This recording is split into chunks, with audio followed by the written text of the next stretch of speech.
పరిశుద్ధుడైన మా తండ్రి, మీ శ్రేష్టమైన నామానికి మీ కుమారుడు మా రక్షకుడు యేసుక్రీస్తు వారి ద్వారా కృతజ్ఞతాస్తుతులు చెల్లిస్తూ ఉంటున్నాం. ప్రేమించి ప్రయాణమంతటిలో తోడుగా ఉండి మీ బిడ్డల మధ్యకు క్షేమకరంగా నడిపించారు. అలాగే నాయన, మీ వాక్యాన్ని ప్రేమించే, నీ వాక్యం పట్ల ఆసక్తి కలిగిన నీ ప్రియులైన పిల్లలందరినీ కూడా మీ సన్నిధిలో కూర్చోబెట్టారు. జరుగుతున్న కార్యక్రమం అంతటిలో మాకు తోడుగా ఉండండి. చెప్పుకొనబోతున్నటువంటి మీ వాక్య భాగంలో మాకు అవసరమైన, మా జీవితాలకు కావలసిన సమయోచితమైన మాటలు అనుగ్రహించమని కోరుకుంటూ, వింటున్న నీ పిల్లలు కేవలం విన్న వాటిని మరిచి మీ కోపానికి కారకులు కాకుండా, విన్న మాటల చొప్పున బ్రతకడానికి ఎల్లప్పుడూ ప్రయాసపడే నీ మంచి పిల్లలుగా ఉండగలుగుటకు సహాయత దయచేయమని క్రీస్తు యేసు వారి శ్రేష్టమైన నామంలో ప్రార్థన అడిగి వేడుకొనుచున్నాము తండ్రి, ఆమేన్. ఆమేన్. ప్రభునందు చేరువచ్చినటువంటి the college of Bible technology Velugodu సహోదరులకు, సహోదరిమణులకు ప్రభువైన యేసుక్రీస్తు నామంలో నా హృదయపూర్వకమైనటువంటి శుభాభివందనాలు తెలియజేస్తూ ఉంటున్నాను.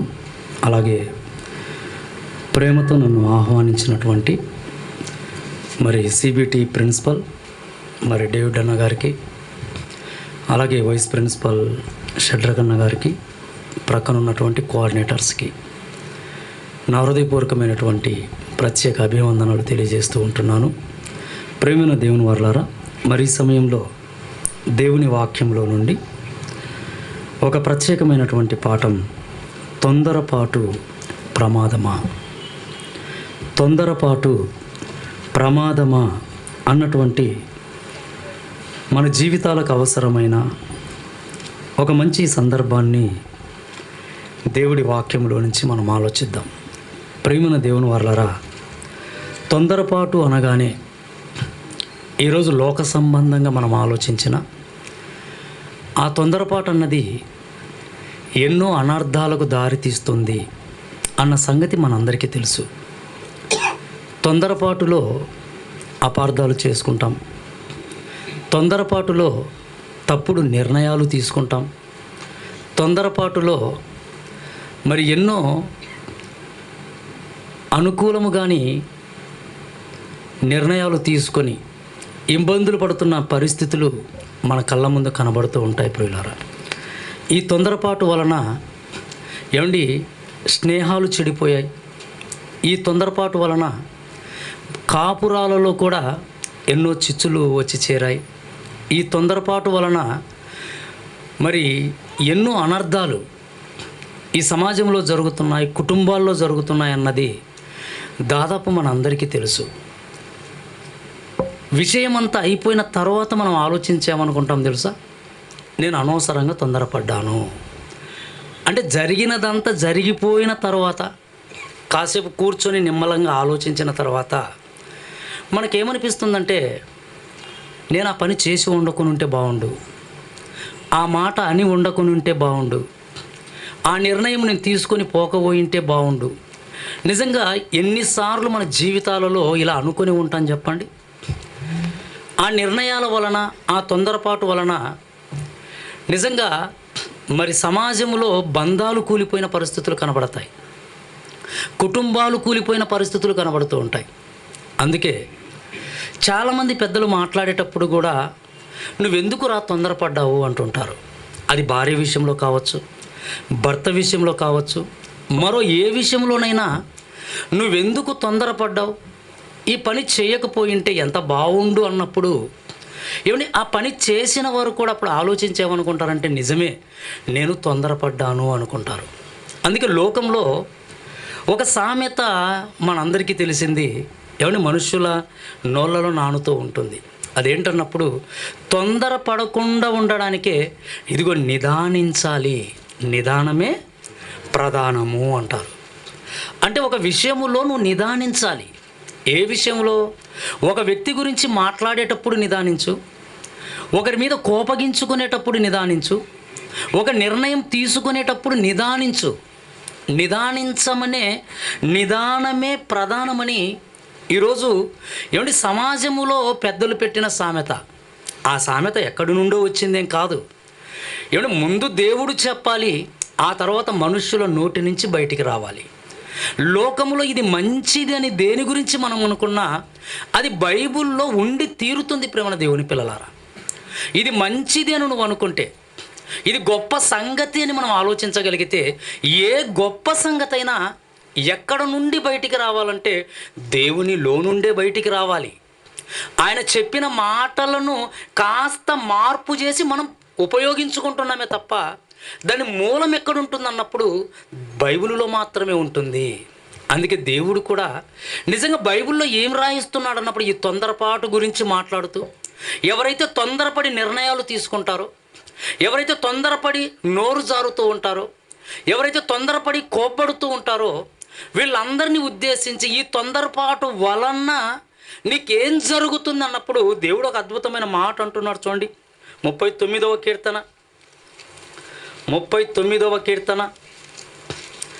6వ వచనం. ప్రేమ దేవుని పిల్లలారా, 39వ కీర్తన 6వ వచనాన్ని చూడండి ఒకసారి.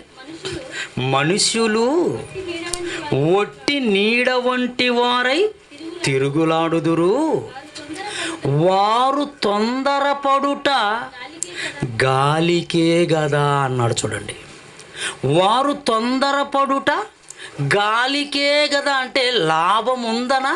అది నిష్ప్రయోజనమనా? ఏ లాభం ఉండదు. నువ్వు గాలిని సంపాదించుకుంటున్నట్టు అది ఆస్తి కాదు. నువ్వు సంపాదించుకోవడానికి, నువ్వు కూడబెట్టుకోవడానికి అదే ఒక వస్తువు కాదు.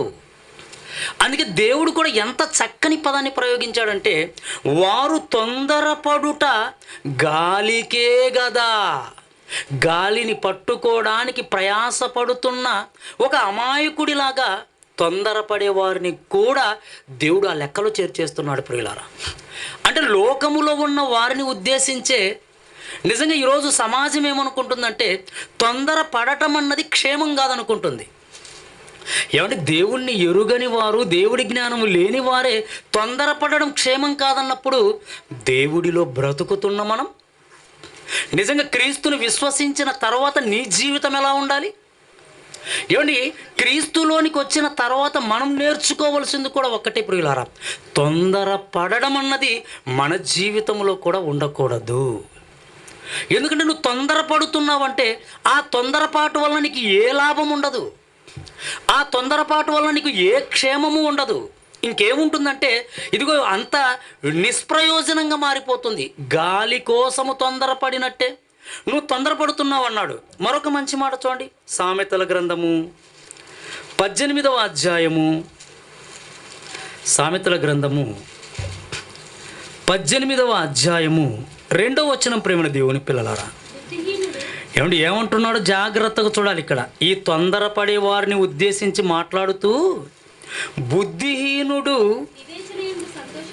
వివేచనయందు సంతోషింపక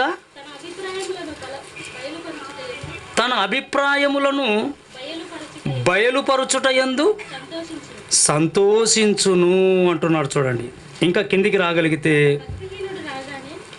ఒక్క నిమిషం తల్లి.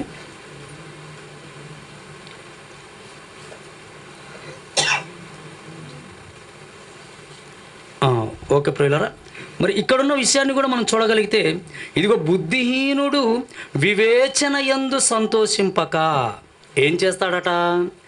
ఏమిటి? తన అభిప్రాయములను బయలుపరచుటయందు సంతోషించును. అంటే వివేచించాలంటే సమయం కావాలి. ఏమిటి? అభిప్రాయములను ఎలా వెల్లడిస్తున్నాడు? వెంటనే వెల్లడిస్తున్నాడంటే తొందరపాటు అది.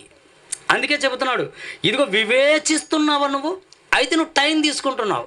నువ్వు ఎప్పుడైతే టైం తీసుకుంటావో ఏమిటి నిజాలు మనకు అర్థమైపోతాయి ప్రియులారా. మనం తొందర పడితే ఏం జరుగుతుందన్నప్పుడు ఆ తొందరపాటు ప్రమాదంగా మారుతుంది. అందుకే ఇదిగో బుద్ధి లేని పనులు చేయకూడదు అంటున్నాడు.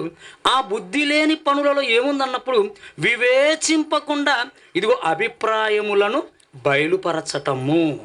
ప్రేమ దేవుని వారలారా, అందుకే తొందరపాటు గురించి దేవుడు అంటున్న మాట ఏంటంటే, ఇదిగో నువ్వు తొందరపడకూడదు అంటున్నాడు.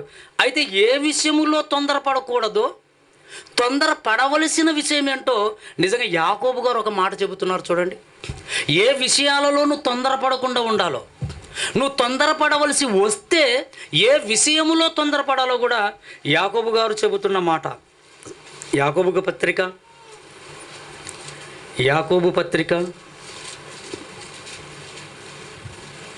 1వ అధ్యాయము 19వ వచనం. ప్రేమ దేవుని పిల్లలారా, అక్కడ రాయబడిన మాట చూడండి. నా ప్రియ సహోదరులారా, మీరి సంగతి ఎరుగుదురు గనుక ప్రతి మనుష్యుడు వినుటకు వేగిరపడువాడు అన్నాడు. వినుటకు వేగిరపడువాడు. ఏం వినుటకు? మనం దేనికి వేగిరపడతాం చెప్పండి? ఏమండి, ముసలమ్మ ముచ్చట్లు వినడానికి వేగిరపడతాం మనం. వాళ్ళ గురించి వీళ్ళ గురించి వాళ్ళ గురించి. ఈ మాటలు వినాలంటే భలే తీయగా ఉంటాయండి చెవులకు. వాక్యం వినడానికి ఇష్టపడతామా?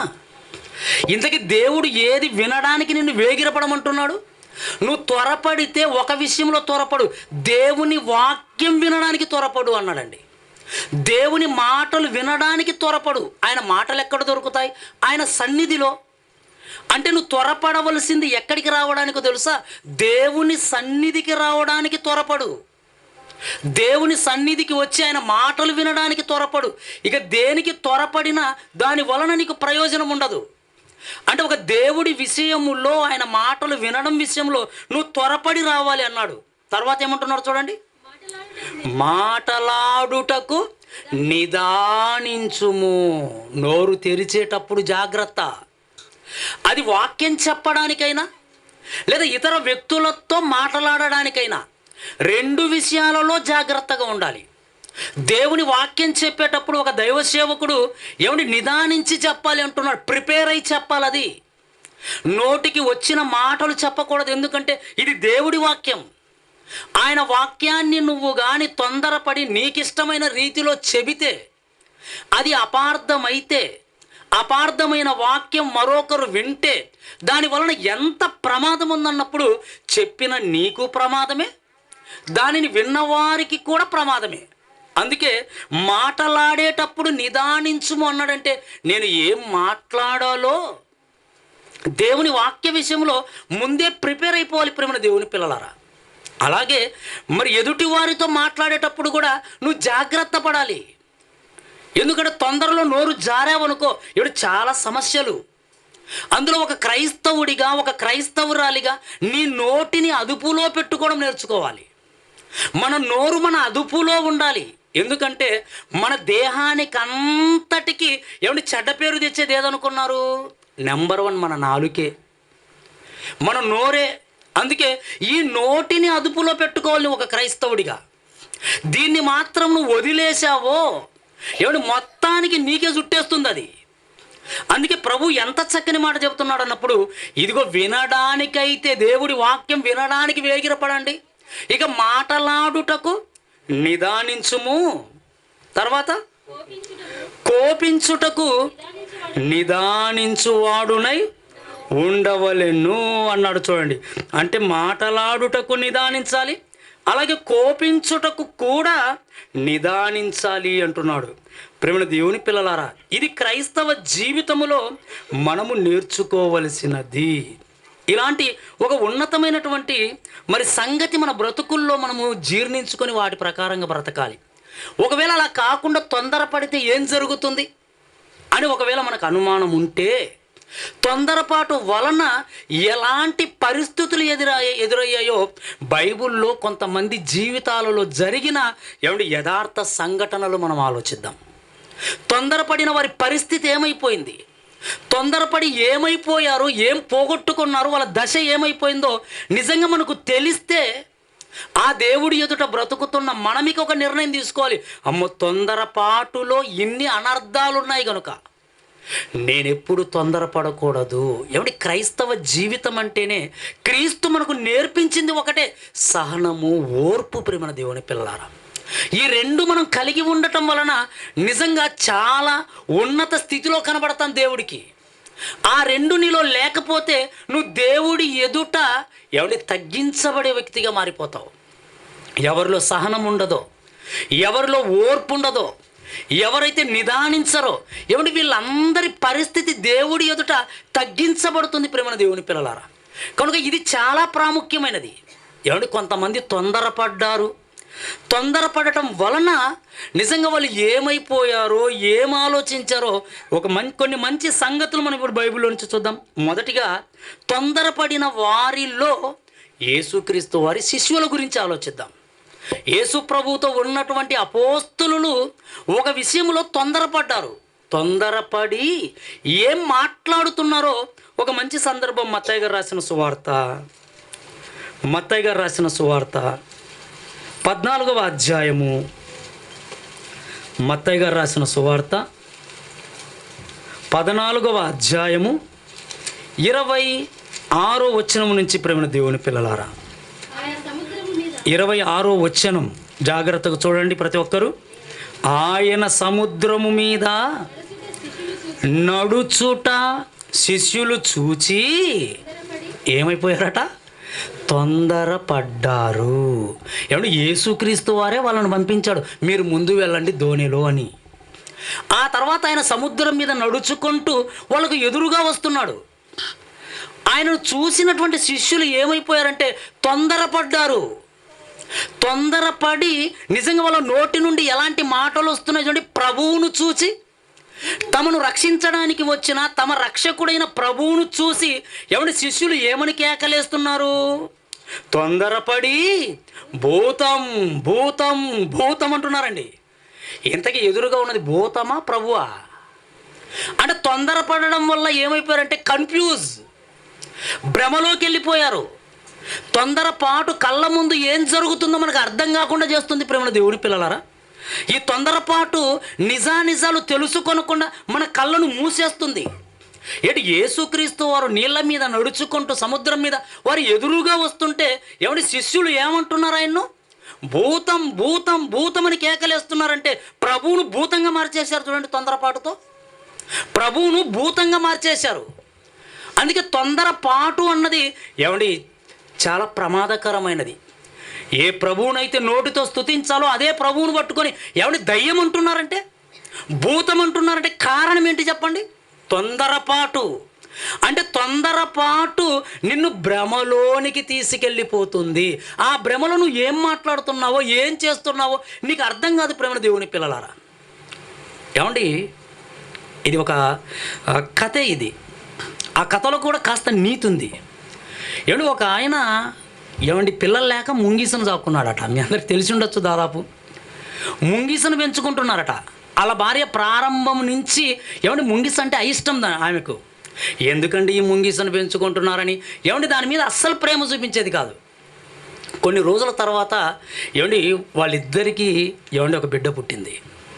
బిడ్డ పుట్టిన తర్వాత ఈ అమ్మ ఎప్పుడు భయపడేది, ఎప్పుడు నా బిడ్డను కరుస్తుందో లేకపోతే ఏదైనా ప్రమాదం సంభవింపజేస్తుందో అని ఆ ముంగిస విషయంలో చాలా భయపడుతూ ఉండేది. ఒక రోజు ఏం చేసిందంటే, బిడ్డ నిద్రపోతూ ఉంటే నీళ్ళ కోసమని బయటికి వెళ్ళిపోయిందండి. నీళ్ళ కోసం బయటికి వెళ్ళిపోయింది. ఆమె వెళుతున్నప్పుడు అనుకుంటుంది, ఈ ముంగిసని ఇంట్లో పెట్టి వెళ్ళిపోతున్నాను, నేను వచ్చే సమయానికి నా బిడ్డను ఏం చేస్తుంది ఏమని. ఒకవైపు భయపడుతూనే బిందె తీసుకొని బావి దగ్గరికి వెళ్ళింది. చక్కగా నీళ్లు చేదుకొని తిరిగి వచ్చేటప్పటికి ముంగిస ఇంటి ఎదుట ఆ గడప దగ్గర ఎదురుగా నిలబడి ఆమె దిక్కు చూస్తూ ఉందట. దాని వైపు చూసేసరికి ఎలా ఉందో తెలుసా? మూతి అంత రక్తం. మూతి నిండా రక్తం కనపడేసరికి ఒక్కసారి తల్లి గుండె బద్దలైపోయాయండి. ఉన్న కడవను అలాగే దించేసి ఇంకేం ఆలోచించలేదు, ప్రక్కనున్న కట్టేసుకుని కొట్టి చంపేసింది అంతే. చంపి లోపలికి వెళ్ళిపోతే బిడ్డ ఉయ్యాల దగ్గర పాము తుంటలుగా పడి ఉంది. అంటే ముంగిస ఏం చేసిందంటే, బిడ్డ కోసం వచ్చిన లేదా బిడ్డను కరవడానికి వచ్చిన పామును చంపింది. నేను ఇదిగో మంచి కార్యం చేశానని ఆ తల్లికి ఎదురుగా వెళ్ళింది. ఈమె ఆల్రెడీ దాని మీద భయంగా ఉంది కదా, నా బిడ్డనే కొరికేసిందేమో, రక్తమంతా చూడు ఎలా చేసిందో, నా బిడ్డను చంపేసావు కదా అని దాన్ని చంపేసింది ఈవిడ. ఏమంటే ఇంటిలోకి వెళ్ళిన తర్వాత చూస్తే పాము చచ్చిపడి ఉంది, బిడ్డ చల్లగా నిద్రపోతుంది. అప్పుడు ఏడుస్తుందట అండి. ఎంత పని చేశాను, నా బిడ్డను చంపామనుకో. తొందరపాటు అంటే తొందరపాటు అనర్థాలకు దారితీస్తుంది అనడానికి ఇది ఒక నీతి కథ. అందుకే ఇక్కడ కూడా యేసుక్రీస్తు వారి శిష్యులు కూడా చూడండి, తొందరపాటుతో ఏం చేశారన్నప్పుడు ప్రభువును పట్టుకొని భూతం అంటున్నారు. భూతం అంటే దయ్యం. ప్రభువును పట్టుకొని దయ్యం అంటున్నారంటే కారణం ఏంటన్నప్పుడు తొందరపాటు కాదా? తొందరపాటే. నీ తొందరపాటులో నువ్వు ఏం మాట్లాడుతుంటావు నీకు అర్థం కాదు. కొన్నిసార్లు మంచి వ్యక్తిని పట్టుకొని చెడ్డోడు అంటావు, ఎందుకంటే నీ తొందరపాటును బట్టి. ఏమీ తెలియని అమాయకుడిని పట్టుకొని నేరస్తుడు అంటావు, తొందరపాటు. అందుకే ప్రేమ దేవుని పిల్లలారా, నిజంగా దేవుడు అన్నమాట, మీరు తొందరపడకండి. తొందరపడితే మీరు దారి తప్పిపోతారు అంటాడండి మరో చోట. మీరు తొందరపడటం వలన మీరు దారి తప్పిపోతారు, అందుకే మీరు తొందరపడకండి అన్నాడు. మరొక సందర్భాన్ని చూస్తాం. మరో వ్యక్తి తొందరపడి తన జీవితం మీదకి ఏం తెచ్చిపెట్టుకున్నాడో ఒక మంచి సందర్భాన్ని చూడండి. రాజులు మొదటి గ్రంథం 13వ అధ్యాయం. రాజులు మొదటి గ్రంథము 13వ అధ్యాయము ప్రారంభం నుంచి ప్రేమల దేవుని పిల్లలారా, ప్రారంభం నుంచి. ఈ సందర్భాన్ని ఒక్కసారి మీరు ఆలోచించగలిగితే, ఇది దేవుడు యెరోబాము అన్న ఒక వ్యక్తిని ఇశ్రాయేలీయుల మీదుగా రాజుగా చేశాడండి. ఇశ్రాయేలీయుల మీద రాజుగా దేవుడే నియమించాడు. నియమించిన తరువాత ఈ యెరోబాము అన్న వాడు ఎంత దుష్టపన్నాగం అన్నాడంటే, ఇశ్రాయేలీయుల మీద నేను రాజునయ్యాను, కానీ దేవుణ్ణి పూజించే లేదా దేవునికి మొక్కుబడులు చెల్లించే బలిపీఠం ఎక్కడుందంటే ఇదిగో యెరూషలేములో ఉంది. ఈ యెరూషలేము అన్నది ఎవరి చేతుల్లో ఉందన్నప్పుడు యూదుల చేతిలో. ఇశ్రాయేలీయులు రెండుగా విడిపోతాడు. అలా యూదుల సామ్రాజ్యంగా ఒకటి, ఇశ్రాయేలు రాజ్యంగా మరొకటి, రెండు రాజ్యాలుగా విడిపోయాయి. ఇప్పుడు యూదులకు రాజున్నాడు, ఇశ్రాయేలులకు వీళ్ళకు రాజున్నాడు.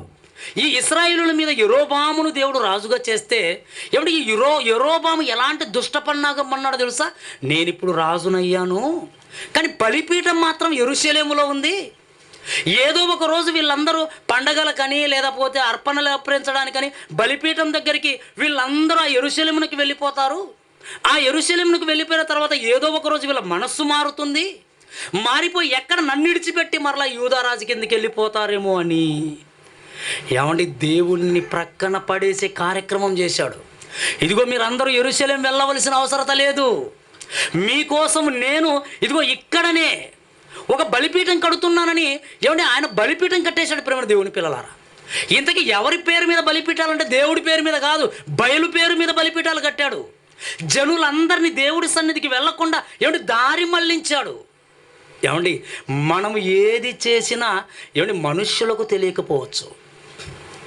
మనం చేసే కార్యక్రమాలు పక్కన కూర్చున్న మన వారికి మనకు తెలియకపోవచ్చు, కానీ నువ్వు తీసుకునే ప్రతి స్టెప్పు నీ ఆలోచనలోనికి వచ్చింది మొదలు నీ దేవుడికి మాత్రం తెలిసిపోతుంది. మర్చిపోకండి.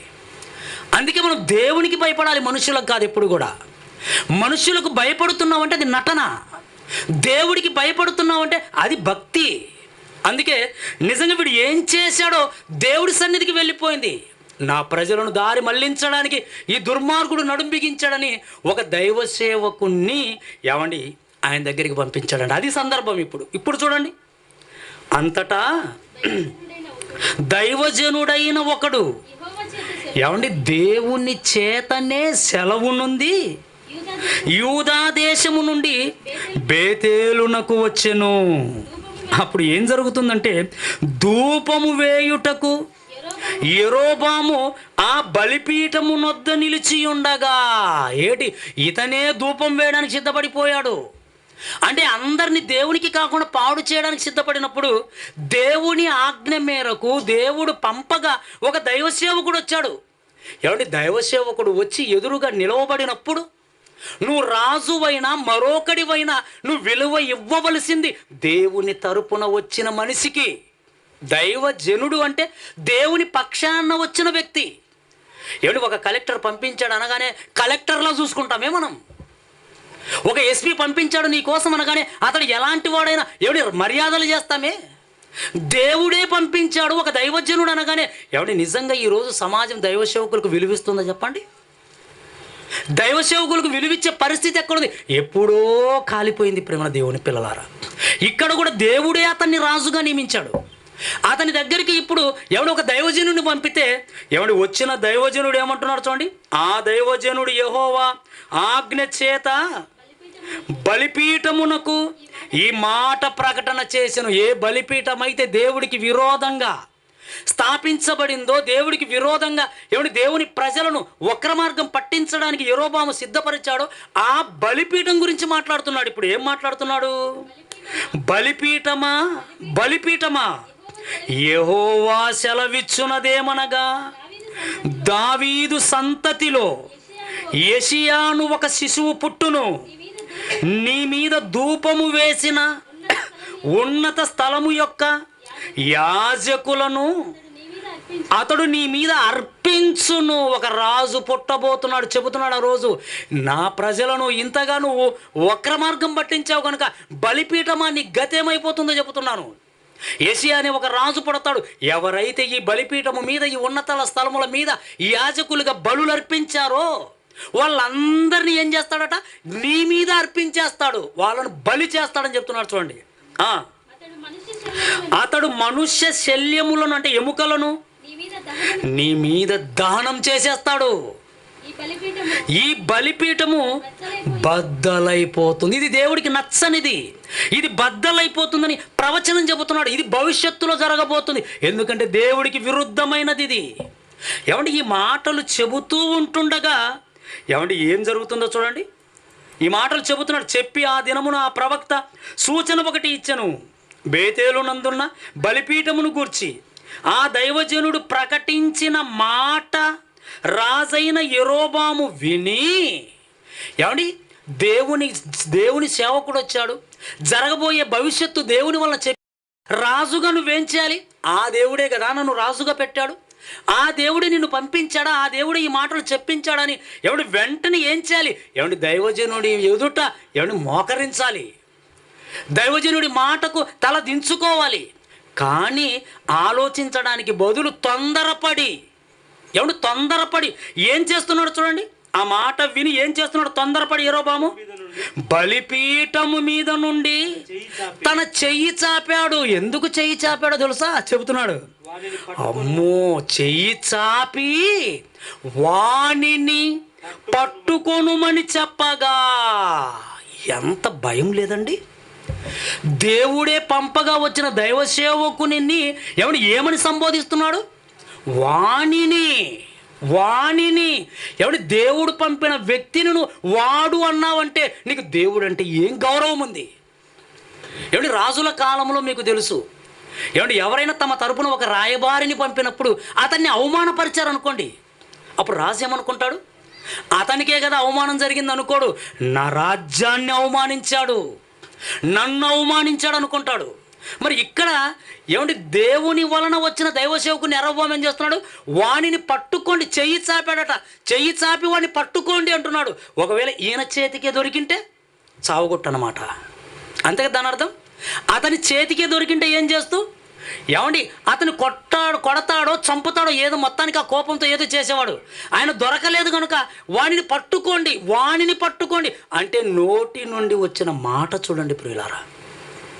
అంటే ఒక దైవ సేవకుని కోసం మాట్లాడుతున్నప్పుడు దేవుని కోసం నిలవబడిన వ్యక్తి అన్న సంగతి మర్చిపోయి, దేవుడు పంపిన వ్యక్తి అన్న మర్చిపోయి వాడు వీడు అనడం అది నేరం, అది నేరం. అందుకే వాణిని పట్టుకోవాలి అనగానే యాక్షన్ బయలుదేరింది. నేను పంపిన నా సేవకుని మీద నువ్వు ఇంతగా తిరుగుబాటు చేస్తావా? అందుకే వెంటనే ఏం జరిగిందట?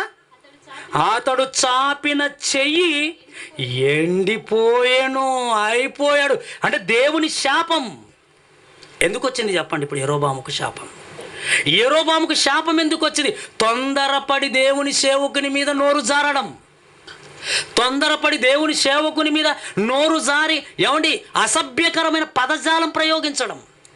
అందుకే వాని చెయ్యి ఎండిపోయెను, దానిని వెనకకు తీసుకొనుటకు అతనికి శక్తి లేకపోయిన. ఎండిపోయిందండి చెయ్యి. అంటే దేవుని వద్ద నుండి దేవుని ఉగ్రతకు ఏమండి కారకుడైపోయాడు. దేవుని ఉగ్రత కుమ్మరించబడింది. చెయ్యి ఎండిపోయిందంటే ఏమండి దేవుడు ఎంత గొప్పగా యాక్షన్ తీసుకున్నాడు. కారణం ఏంటో మీరు ఆలోచించాలి. ఇప్పుడు తొందరపాటు కాదంటారా? అందుకే తొందరపడి నువ్వు ఎవరితో మాట్లాడుతున్నావో, ఎలా మాట్లాడుతున్నావో ఏమండి నోటిని కాచుకోమంటాడు. అందుకే నోటిని కాచుకోండి, మాట్లాడేటప్పుడు నిదానించండి. ఎందుకంటే నిదానించగా నీ నోటికి వచ్చినట్టు మాట్లాడితే నువ్వు అనుకోవచ్చు నేను మాట్లాడింది మనిషినని. ఆ మనిషి దేవుని వాడైతే దేవుడు దిగుతాడు ఇప్పుడు వాళ్ళ మీద. ఏమిటి తగిన కాలంలో పాత నిబంధనలో ఏమంటే రియాక్షన్స్ అన్ని వెంటనే ఉండేటివి. వీడు యాక్షన్ చేయగానే అక్కడి నుంచి రియాక్షన్ వచ్చేది. ఏమిటి క్రొత్త నిబంధనలో ఏమిటి ప్రేమ చూపుతున్నాడు కనుక ఒక టైం వరకు నిలబెడతాడు. ఆ తర్వాత మాత్రం దెబ్బ అయితే కొడతాడు. అందుకే ప్రేమ దేవుని పిల్లలారా, తొందరపడకూడదు. తొందరపడి యెరోబాము ఏమైపోయాడు?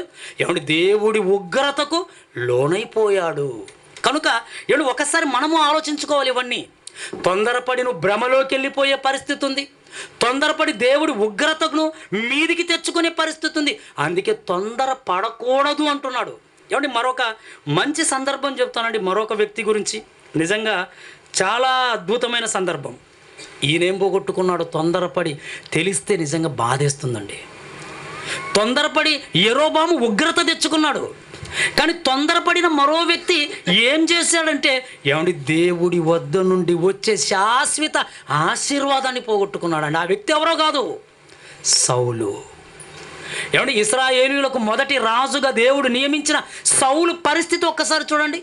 ఏమండి ఏం జరిగిందన్నప్పుడు ఏమండి రాజును చేశాడండి. రాజును చేసిన తర్వాత ఏమండి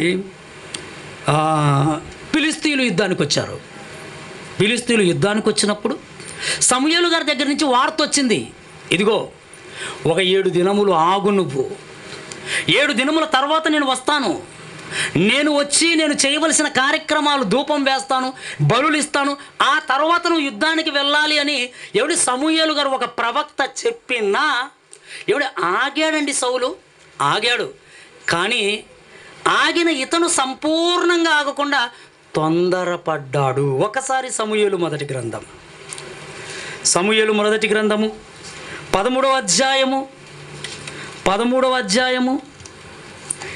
8వ వచనాన్ని చూడండి ప్రేమ దేవుని పిల్లలారా. సమూయేలు చెప్పినట్టు ఏమిటి జాగ్రత్తగా ఈ మాటలు చూడండి. సమూయేలు చెప్పినట్టు 7 దినములు ఆగి, ఆయన చెప్పినట్టే సౌలు ఏం చేశాడట? 7 దినములు ఆగి సమూయేలు గిల్గాలునకు రాకపోగా జనులు తన యుద్ధ నుండి. రెండోది ఆయన 7 దినములు ఆగాడు. చూస్తే ఇంకా సమూయేలు గారు రాలేదు. మరి ఇక్కడ పరిస్థితి ఎలాగుందంటే జనులు తన యుద్ధ నుండి చెదిరిపోతున్నారు. అమ్మో ఫిలిష్తీయులు చుట్టుముట్టారు, వాళ్ళు మన మీద పడతారేమో, మనల్ని చంపేస్తారేమో, మన పరిస్థితి ఏంటని వీళ్ళందరూ చెదిరిపోతున్నారు. దాన్ని చూస్తున్నాడు. చెదిరిపోవుట చూచి దహన బలులను సమాధాన బలులను ఏమండి ఇక దిగాడండి రంగంలోకి. అయ్యగారు ఏం చేస్తున్నాడట? ఈయనే దహన బలులను సమాధాన బలులను నా యొద్దకు తీసుకుని రండి అని చెప్పి దహన బలి అర్పించెను. ఏం చేశాడు? దహన బలులు, సమాధాన బలులు. ఇదిగో సమూయేలు గారు ఇంకా రాలేదు, వీళ్ళందరూ చెదిరిపోతున్నారు, ఇంకా కుదరదు, మొత్తం నా దగ్గరికి తీసుకురండి, నేనే అర్పించేస్తానని ఏమండి ఆయనే అర్పించేశాడండి. ప్రేమ దేవుని పిల్లలారా, దేవుడిచ్చిన చట్టముల్లో బలులు అర్పించే ఈ పని ఎవరికి ఇచ్చాడో తెలుసా? ఏమండి ప్రవక్తలకు, యాజకులకు మాత్రమే ఇచ్చాడండి. ఆ పని ఎవరు చేయాలంటే ప్రవక్తలు చేయాలి, యాజకులు చేయాలి, రాజుగా నువ్వు చేయకూడదు. కానీ ఇప్పుడు సౌలు ఏం చేశాడు? ఏమండి సమూయేలు గారు చేసే పనిని ఏమండి సౌలు చేయడానికి సిద్ధపడ్డాడు. అందుకే నా యొద్దకు తీసుకురమ్మని చెప్పి సమాధాన బలిని అర్పించెను, దహన బలిని అర్పించెను అన్నాడు. చూడండి, ఏమండి అర్పించవచ్చా? ఆయన రాలేదు. రానప్పుడు నువ్వేం చేయాలి? ఇంకాస్త ఓపిక పట్టు. 7 దినముల తర్వాత వస్తానన్నాడు కదా, 1 గంట లేటుగా వస్తాడేమో, ఎందుకు తొందరపడుతున్నావు? 1 గంట లేట్ అవుతుందేమో, నువ్వు ఆమెలోపు నువ్వు సంశయించుకోలేక, ఆ మాత్రం నువ్వు నిదానించలేక నువ్వు తొందరపడటం ఏమంటే న్యాయమా చెప్పండి? ఇది న్యాయమా? ఎవరి డ్యూటీ వాళ్ళు చేయాలి, వేరే వాళ్ళు చేస్తే అది అన్యాయం అవుతుంది, అక్రమం అవుతుంది. ఏమండి మనకు ఎమర్జెన్సీగా ఏమండి అపెండిసైటిస్ వచ్చింది అనుకోండి, దానికి ఆపరేషన్ ఎన్ని గంటల్లో చేయాలి? ఏమంటే మొత్తానికి 24 గంటల్లోనే ఆపరేషన్ చేయాలి. మనం తీసుకెళ్ళిపోయేసరికి లేట్ అయిపోయింది. పిల్లవాడు గిలగిల కొట్టుకుంటున్నాడు. హాస్పిటల్కి వెళ్తే డాక్టర్ లేడు, కాంపౌండర్ ఉన్నాడు. పర్వాలేదులేండి డాక్టర్ గారు, ఎన్ని గడుపులు కోయడం నేను చూడలేదు, నేను కోసేస్తాను రండి అని మంచం మీద పెట్టి కోసేసాడు అనుకోండి. కోస్తాడు, ఈయన కోస్తాడు. ఈయన కోస్తే చస్తారు, ఆయన కోస్తే బ్రతుకుతారు. అది తేడా. ఎటు కొయ్యొచ్చా కాంపౌండరు? ఎన్ని పని అది? నువ్వు ఏం చేయాలి? డాక్టర్ గారు వచ్చేటంత వరకు ఉండండి అని చెప్పండి, లేకపోతే మరో డాక్టర్ గారి కోసమైనా ఫోన్ చేయి. అంతేగాని నువ్వెవరు కడుపు కోయడానికి? ఏమంటే ఇది మీకు అర్థమైతే నీ పని ఏంటన్నప్పుడు నువ్వు అన్నీ సమకూర్చడమే, కత్తి పెట్టి కడుపు కోయడం కాదు. ఇక్కడ సౌలు గారి పని ఏంటంటే ఎదురు చూడడమే. నువ్వు బలిచ్చేదానికి నువ్వు అర్హుడవు కాదు. కానీ సౌలు ఏం చేశాడు? బలిచ్చాడు. వండర్ ఏంటో చెప్పమంటారా? ఇప్పుడు తర్వాత మాట చూడండి ఎంత విచిత్రంగా ఉంటుందో. అతడు దహన బలి అర్పించి, ఎంత బాధాకరం అండి ఇది, చాలించిన వెంటనే ఆయన ప్రత్యక్షమైపోయాడు. ఏమండి కొంచెం సేపు ఓపిక పట్టలేకపోయాడు చూడండి. కొంచెం సేపు ఈయన చాలించాడు, సమూయేలు గారు ప్రత్యక్షమైపోయారు.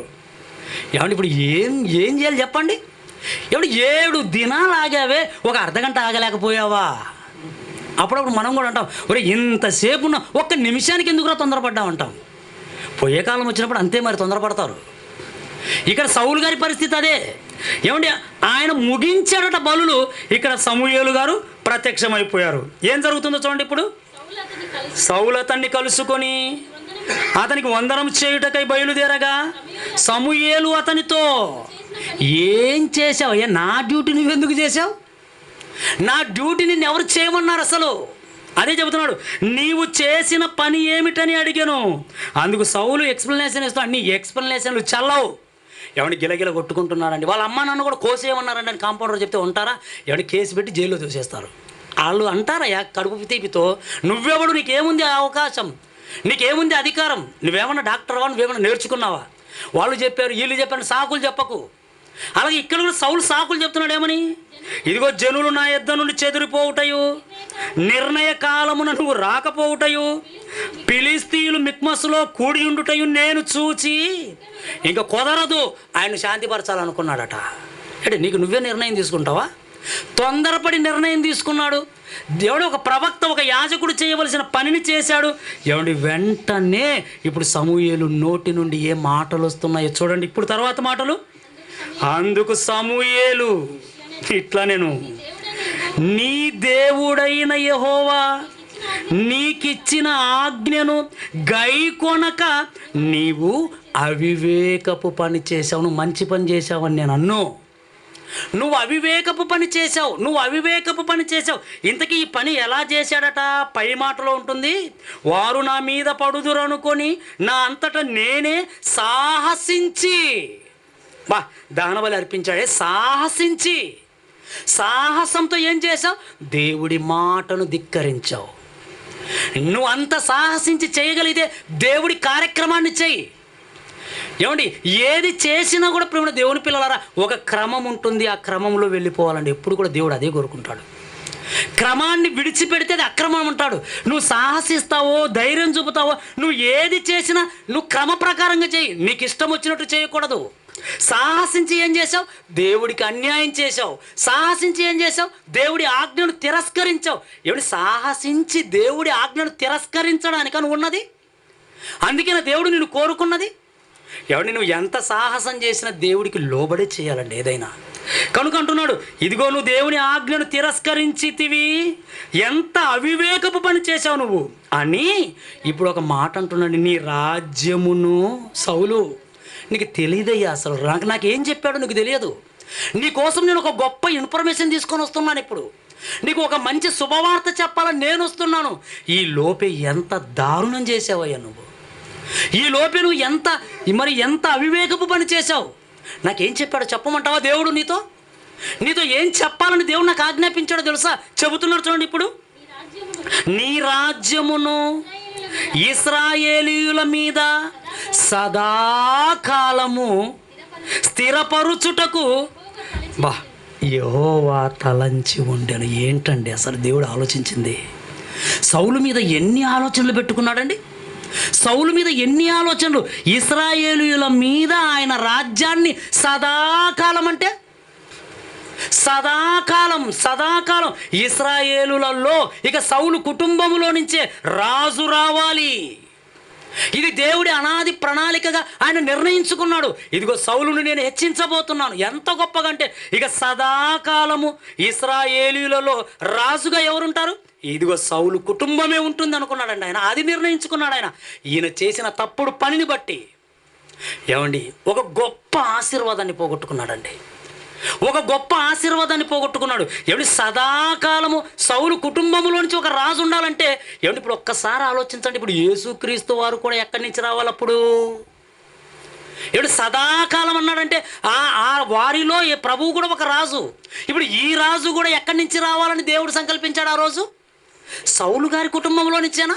అంటే బెన్యామీను గోత్రంలో నుంచేనా? అవును, అక్కడి నుంచి రావాలనుకున్నాడు. కానీ సౌలు చేసిన తప్పు వలన దేవుడి ఆలోచన మారిపోయింది. ఎవరి మీదకి వెళ్ళిపోయిందో చెప్తున్నాడు. ఇప్పుడు నువ్వు చేసిన ఈ అవివేకపు పనిని బట్టి దేవుడు ఇక నిన్ను వదిలేసుకున్నాడయ్యా. అంటే ఎందుకు ఈ మాట చెబుతున్నానంటే ప్రియులారా, తొందరపడి ఆశీర్వాదాన్ని పోగొట్టుకున్నాడు సౌలు. మనం కూడా చాలామంది అంటే తొందరపడుతుంటాం, చాలా తొందరపడుతుంటాం.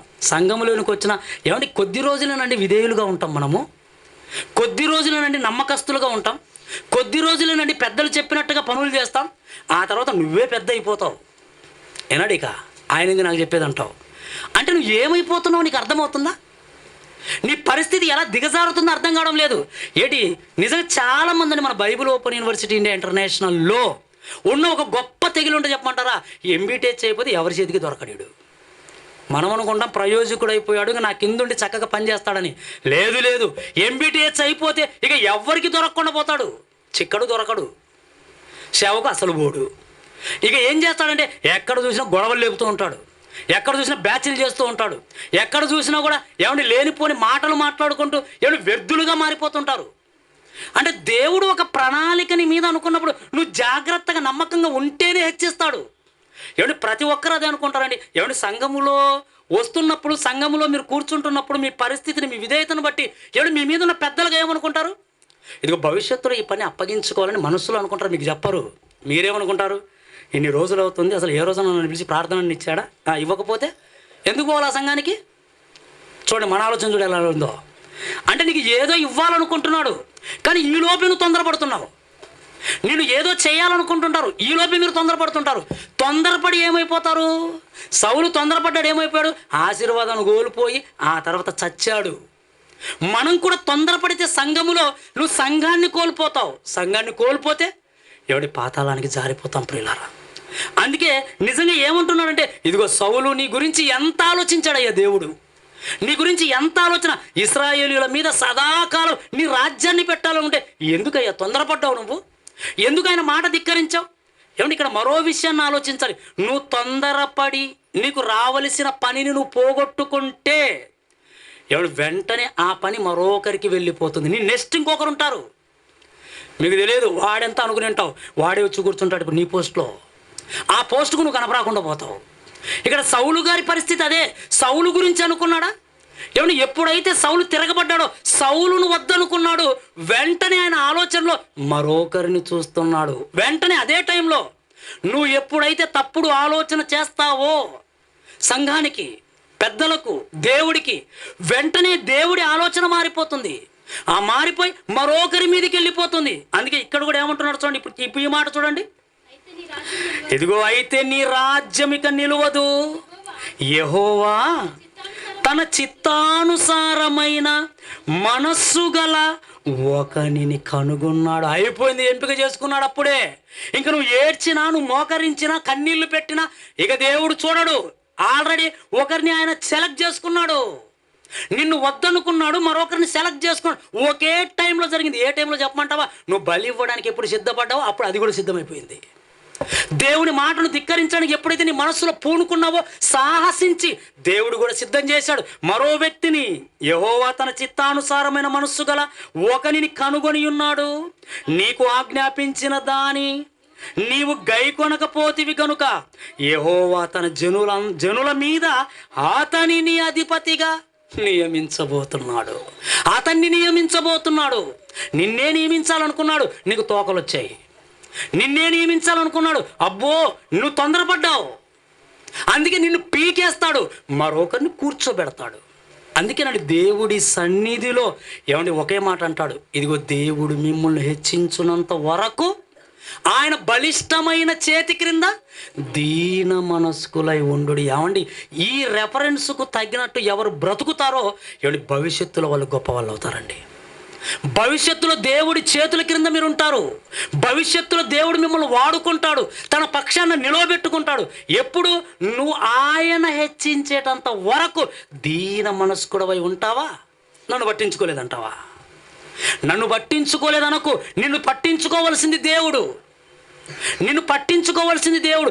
ఆయనే నిన్ను పట్టించుకుంటే నిన్ను అణగదొక్కే వాళ్ళు ఎవరు? మనిషా? ఏడు మనిషి దేవుణ్ణి ఎదిరించి ఒక వ్యక్తిని అణగదొక్కగలడా? అది ఎప్పటికీ కాదండి. కనుక దేవుడు పట్టించుకోవాలంటే నువ్వు దీన మనస్కుడవై ఉండు. ప్రేమ దేవుని పిల్లలారా, అంటే తొందరపడిన సౌలు గారి పరిస్థితి ఏమైపోయిందో ఆలోచించండి. ఒకటి, తొందరపడిన శిష్యులు ప్రభువును చూసి భూతమని కేకలు వేశారు, భ్రమపడ్డారు.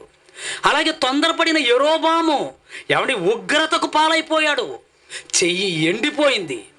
తొందరపడిన సౌలు గారి జీవితం ఒక గొప్ప ఆశీర్వాదాన్ని కోల్పోయి రాజ్యాన్ని పోగొట్టుకొని ఆ తర్వాత యుద్ధంలో ప్రాణాలు పోగొట్టుకున్నాడు. ప్రేమ దేవుని పిల్లలారా, అంటే తొందరపాటు ప్రమాదమా? చాలా ప్రమాదం. ఎందుకు ఇవన్నీ రాయించాడు దేవుడు? నువ్వు జాగ్రత్తగా ఉండు అని చెప్పడానికి, నువ్వు జాగ్రత్తగా ఉండు అని. ఎవడు చివరిగా మరొక మంచి సందర్భాన్ని చెప్పి ముగించేస్తాను. ఎవడు యేసుక్రీస్తు వారి కాలంలో ఏమండి ప్రభువారి బోధలు వింటూ అనేక మంది ఆయన వెంబడిస్తున్నారండి. అలా వెంబడిస్తున్నప్పుడు ఏమండి ఫైనల్ స్టేజ్కి వచ్చే సమయానికి ఒక మాట చెబుతున్నాడు ప్రభు. ఏమంటున్నాడంటే, ఆ రోజు ప్రసంగంలో ఆయన బోధించిన బోధింటున్నప్పుడు, ఇదిగో పరలోకము నుండి దిగి వచ్చిన జీవాహారము నేనే, నన్ను తినువాడు అంటే నా శరీరమును తినువాడు నిత్య జీవము గలవాడు అన్నాడండి. అబ్బో, అంత గందరగోళం అయిపోయిందండి. ఇక మొత్తం గందరగోళంలోకి వెళ్ళిపోయారు. ఏంటి ఇంతవరకు చాలా మంచి మంచి బోధలు చేశాడు ఈయన, ఉన్నట్టుండి ఇప్పుడు నా శరీరాన్ని తినమంటున్నాడు. ఏమనుకుంటున్నాడు మనల్ని? ఏ శరీరాన్ని పీక్కదనే అలా కనపడుతున్నాం మనమంతా. ఏమండి ఈ మాట బాగలేదండి. అప్పటి వరకు అన్నీ నచ్చాయి వీళ్ళకు, ఈ మాట నచ్చలేదు. అందుకేమంటున్నారు?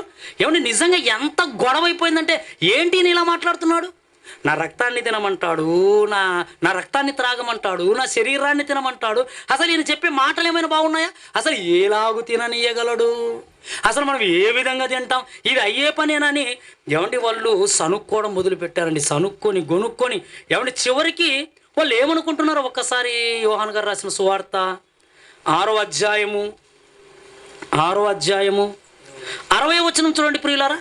60వ వచనం, ఆయన శిష్యులలో అనేకులు ఈ మాట విని, ఇది కఠినమైన మాట, ఇది ఎవడు వినగలడు? వింటాడు ఈ మాట? ఆయన శరీరాన్ని తినాలట, ఆయన రక్తాన్ని త్రాగాలట, అది తిని త్రాగిన వాడే నిత్య జీవానికి వెళ్ళిపోతాడా? ఇదేమన్నా వినే మాటేనా? ఇది కఠినమైన మాట, ఇది ఎవడు వినగలడని చెప్పుకొనిరి. అప్పుడు చెప్పుకుంటే ఏమంటున్నారట? సనుక్కుంటున్నారు, అందరూ సనుక్కుంటున్నారు. ప్రేమ దేవుని పిల్లలారా, సనుక్కొని ఫైనల్గా ఒక నిర్ణయం తీసుకున్నారు. 66వ వచనం, ఎవడు తొందరపడి ఒక నిర్ణయం తీసుకున్నారండి. శిష్యుల్లో చాలామంది తొందరపాటుతో ఏ నిర్ణయం తీసుకున్నారు? అప్పటి నుండి ఆయన శిష్యులలో అనేకులు వెనుక తీసి మరి ఎన్నడూను ఆయనను వెంబడింపలేదు. ఏమంటే ఎంత పెద్ద నిర్ణయం తీసుకున్నారండి. ప్రభువునే విడిచిపెట్టారనుకున్నారు. చూడండి, ప్రభువే వద్దనుకున్నారు, ఆయన విడిచిపెట్టారట.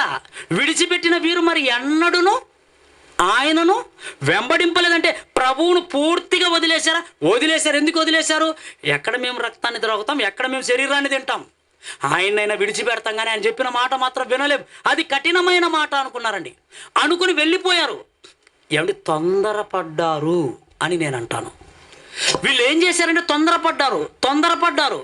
ఎందుకు తొందరపడ్డారని మనం ఆలోచించాలంటే, ఏమండి ఆయన అన్న మాటల్లో పరమార్థం వేరుంది.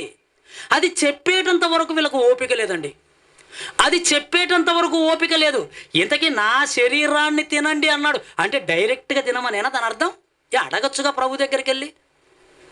ఏమండి నా రక్తం త్రాగమంటే ఏమండి ఆయన రక్తాన్ని బయటికి లాగి జ్యూసులాగా తాగడం అనుకున్నారు. నిజంగా వాళ్ళు అపార్థం చేసుకున్నారు. ఏమండి అందుకేనండి నిదానించాలి. నిదానించు అని ఎందుకంటున్నాడు? నిదానిస్తే నిజాలు బయటకు వస్తాయి. ఏమండి ఆ రోజు వాళ్ళందరూ వెళ్ళిపోయారండి. ఆ తర్వాత వాస్తవం ఏంటో ఎవరికి అర్థమైంది? ఎవరైతే నన్ను హత్తుకొని ఉన్నారో, ఎంతమంది ఉన్నారు చెప్పండి? 12 మంది. వారిలో ఒకడు దొంగ, వారిలో ఒకడు సాతాను. మొత్తానికి 11 మంది ఆయన హత్తుకున్నారు. వీరికి చెప్పాడా నిజమేంటో? చెప్పాడు. ఎప్పుడు? మరణానికి ముందటి దినం. ఏమన్నా అందరినీ కూర్చోబెట్టాడండి, అందరి పాదాలు కడిగాడు. ఇప్పుడు ఒక రొట్టెను చేత పట్టుకొని ఏమంటున్నాడు? ఇది మీ కొరకైనా విరవబడిన అర్పించబడుతున్న నా శరీరము. అమ్మయ్య అంటే శరీరం తినడం అంటే ఆయన శరీరం కాదన్నమాట, రొట్టె తినాలా. అదే ముందు చెప్పింటే వాళ్ళందరూ పోయేవాళ్ళ చెప్పండి? నా శరీరానికి సాదృశ్యంగా మీకు ఒక రొట్టెని ఇస్తాను, నా రొట్టె ఆ రొట్టె తిన్నవాడే నిత్య జీవం గలవాడు అన్నాడు అనుకోండి, ఎవడు పోతాడు చెప్పండి బయటికి? ఆయన చెప్పేటంత వరకు ఉండలేవా నువ్వు? ఆయన చెప్పేటంత వరకు కనీసం ఆగలేవా? ఆగలేక వెళ్ళిపోయిన ఏమైపోయావు? నాశనానికే వెళ్ళిపోయావు. నిలబడిన వారు, నిదానించిన వారు, ఓపికతో ఉన్నవారు, వాళ్ళకు నిజం తెలిసింది. నాయన ఈ రొట్టె తినండి, ఈ రొట్టె నా శరీరానికి సాదృశ్యం. ఆ తర్వాత ఒక పాత్రను ఎత్తుకున్నాడు. అందులో ఏముంది? ద్రాక్షారసం. ఇదిగో ఈ ద్రాక్షారసమే నా రక్తం, నూతన నిబంధన రక్తం ఇదే అన్నాడు. అంటే రక్తం అంటే మనం ఏం త్రాగాలి ఇప్పుడు? ద్రాక్షారసం. అంటే ప్రతి ఆదివారం మీరు రొట్టె ద్రాక్షారసం తీసుకోవడం లేదా? ఆనందంగా ఎప్పుడెప్పుడు ఇస్తారని ఎదురు చూస్తుంటాం. ఎంత ఆనందంగా తీసుకుంటున్నాం చూడండి. ఇప్పుడు దేవుని పిల్లలారా, అంటే ఆ రోజు వాళ్ళు ఏమైపోయారు? తొందరపడ్డారు, ప్రభువును విడిచిపెట్టారు. ఈ సత్యం చెప్పడానికి ముందే విడిచిపెట్టి వెళ్ళిపోయారు, నాశనం పాలైపోయారు. అందుకే తొందరపాటు ప్రమాదం. తొందరపాటు వలన శిష్యులు భ్రమించి ప్రభువును భూతం అనుకుంటే, తొందరపాటు వలన యెరోబాము దేవుని ఉగ్రతను తన మీదికి తెచ్చుకుంటే, తొందరపాటు వలన సౌలు దేవుని సదాకాలపు ఆశీర్వాదాన్ని కాళ్ళదన్నుకుంటే, తొందరపాటు వలన నూతన నిబంధనలో యేసుక్రీస్తు వారిని వెంబడించిన వారే నిత్య నాశనానికి జారిపోయారు ప్రియులారా.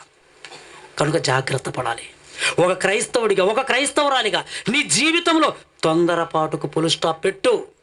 మాట్లాడేటప్పుడా, కోపించేటప్పుడా, ఏ విషయంలోనైనా ఆలోచించు, నిదానించు, తొందరపడకు. నువ్వు తొందరపడవలసింది ఒక విషయం, దేవుని సన్నిధికి వచ్చే విషయం. ఏమన్నా నిజంగా మనం ఆలోచిస్తే ఇక్కడికి రావడానికి నన్ను అందరం లేట్ చేస్తుంటాం. ఏమంటే ప్రతి చోట, మీ దగ్గరే కాదు, ఇక్కడే కాదు నేను చెప్పేది, ఎక్కడైనా అదే జరిగేది. బోర్డులో మాత్రం ఉదయం 10 గంటలకు అంటది, మనం మాత్రం 11 గంటలకు ప్రత్యక్షం అవుతాం. ఇక్కడ నిదానిస్తాం మనం. ఎక్కడ తొందరపడాలో అక్కడ నిదానిస్తాం, ఎక్కడ నిదానించాలో అక్కడ తొందరపడతాం. దాని వలన మనకు మనమే ప్రమాదములో చిక్కుకుంటున్నాం. చిట్ట చివరి ఒక మంచి మాట ప్రసంగి గ్రంథముల్లో ఏం చెబుతున్నాడు చూడండి, ఈ తొందరపడే వాళ్ళ గురించి మాట్లాడుతూ. ప్రసంగి గ్రంథము 10వ అధ్యాయం 4వ వచనం ప్రియులారా, 10వ అధ్యాయం 4వ వచనం చివరి మాట.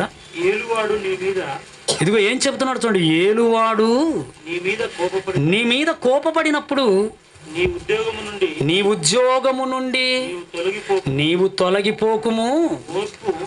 ఓర్పు గొప్ప ద్రోహ కార్యములను జరగకుండా చేస్తుంది. తొందరపాటు అనర్థాలు, తొందరపాటు నీ బ్రతుకును నాశనం చేస్తుంది, తొందరపాటు ఉగ్రతకు కారణమవుతుంది, తొందరపాటు ఆశీర్వాదాన్ని దూరం చేస్తుంది, తొందరపాటు నిత్యాగ్నికి నడిపిస్తుంది. ఓర్పు, సహనము, నిదానము ఏం చేస్తుందట? ఓర్పు గొప్ప ద్రోహ కార్యములు జరగకుండా కాపాడుతుంది. అందుకే యేసుక్రీస్తు వారు మనకు నేర్పించింది ఓర్పు అండి. బైబిల్లో నిజంగా నూతన నిబంధనలు అపోస్తులు పదే పదే మనకు చెప్పిన మాట ఏంటో తెలుసా? ఓర్పుతో ఉండండి, ఓపికగా ఉండండి, సహించండి. ఎందుకు? ఆ సహనము నీకు నిత్య జీవాన్ని ఇస్తుంది.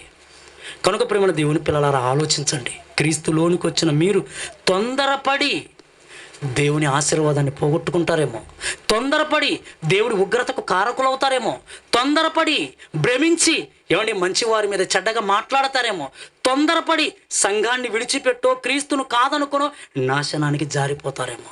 జాగ్రత్త పడండి. ఎప్పటికీ తొందరపాటు వద్దు. తొందరపాటు నిన్ను దారి తప్పిస్తుంది. ఓర్పు నీకు మంచిగా నిజంగా నిత్య జీవానికి నడిపించే ఒక పూల బాట వేస్తుంది. కనుక ఆలోచించండి, మరి మంచి నిర్ణయం తీసుకోండి. ప్రార్థన చేసుకుందాం. కృపగల తండ్రి, మీ వందనాలు. మీ మంచి మాటలు మీ పిల్లలతో పంచుకునే భాగ్యాన్ని ఇచ్చారు. విన్న మాటలన్నిటినీ మీ పిల్లల హృదయాలలో ఫలింపచేయండి నాయన. నాకు ఇచ్చినటువంటి ఈ గొప్ప అవకాశాన్ని బట్టి కూడా మీకు స్తుతులు చెల్లిస్తూ ఉంటున్నాను. విన్న మాటలన్నిటినీ ఆలోచించి చక్రాలతో నీ పిల్లలు ఉండలాగున కృప దయచేయమని, తదుపరి జరగబోయే పాఠంలో కూడా మాకు తోడుగా ఉండమని క్రీస్తు యేసు వారి పరిశుద్ధ నామంలో ప్రార్థన అడిగి వేడుకుంటున్నాము తండ్రి. ఆమేన్.